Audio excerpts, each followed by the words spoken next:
ഹേ hello. ഒരു കല്യാണം പ്രമാണിച്ച് 2 ദിവസം ലീവ് കിട്ടി നാട്ടിൽ പോയി. ലീവ് കിട്ടിയ പാടെ ഞാൻ കണ്ടതെല്ലാം വാരി പറക്കി അപ്പം തന്നെ ബാഗും എടുത്തിറങ്ങി. നേരെ റോഡ് ക്രോസ് ചെയ്ത് ബസ് കയറാനായിട്ട് പോയി. നല്ല തിരക്കുള്ള ബസ്സായിരുന്നു. എങ്ങനെയൊക്കെ പിടിച്ചു തൂങ്ങി അവസാനം സ്റ്റാൻഡ് ഒന്നെത്തി. ബസ് സ്റ്റാൻഡിൻ്റെ അവിടുന്ന് കുറച്ച് നടക്കാനുണ്ടായിരുന്നു റെയിൽവേ സ്റ്റേഷനിലോട്ട്. അങ്ങനെ ക്രോസ് ചെയ്ത് ഞങ്ങൾ അപ്പുറത്തെത്തി. അപ്പോഴത്തേക്കും ചെറുതായിട്ടൊന്ന് വിശന്നു. എന്തെങ്കിലും ലൈറ്റായിട്ട് കഴിച്ചേക്കാമെന്ന് വിചാരിച്ചു. ഇതിൽ ഏതെടുക്കണമെന്ന് കൺഫ്യൂഷനായിരുന്നു എനിക്ക്. അവസാനം ഞാനൊരു മുട്ട പപ്സ് പറഞ്ഞു. കിട്ടിയ സാധനത്തിന് നല്ല ചൂടുള്ളതുകൊണ്ട് ചെറുതായിട്ട് നാക്കൊന്ന് പൊള്ളി.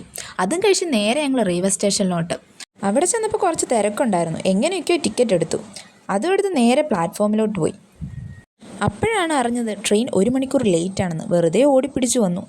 അങ്ങനെ 1:30 ആയപ്പോഴത്തേന് ട്രെയിൻ വന്നു. ലോക്കലിലായതുകൊണ്ട് അധികം സീറ്റൊന്നും ഇല്ലായിരുന്നു. പിന്നെ കിട്ടിയിടത്തൊക്കെ കയറി അഡ്ജസ്റ്റ് ചെയ്തു.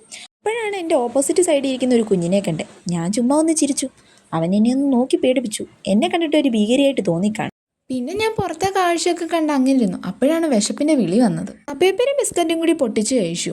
6 മണി ആയപ്പോഴുള്ള കാഴ്ചയാണ് ഇത്. നല്ല രസമുണ്ട് കാണാനല്ലേ. 10 മണിയായപ്പോൾ എനിക്ക് പിന്നെയും വിശന്നു. വിശപ്പിൻ്റെ അസ്കിത കുറച്ച് കൂടുതലാണേ. എന്ത് ചെയ്തിട്ട് പിന്നെ സമയം പോകുന്നില്ല. എന്നാൽ പിന്നെ ലൂഡോ കളിച്ചേക്കാന്ന് വിചാരിച്ചു.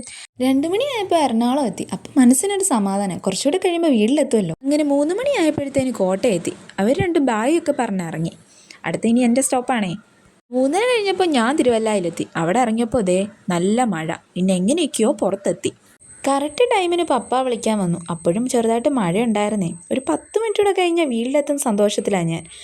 അപ്പോൾ ഇന്നത്തെ വീഡിയോയിൽ ഇത്രയേ ഉള്ളൂ. ബായ്.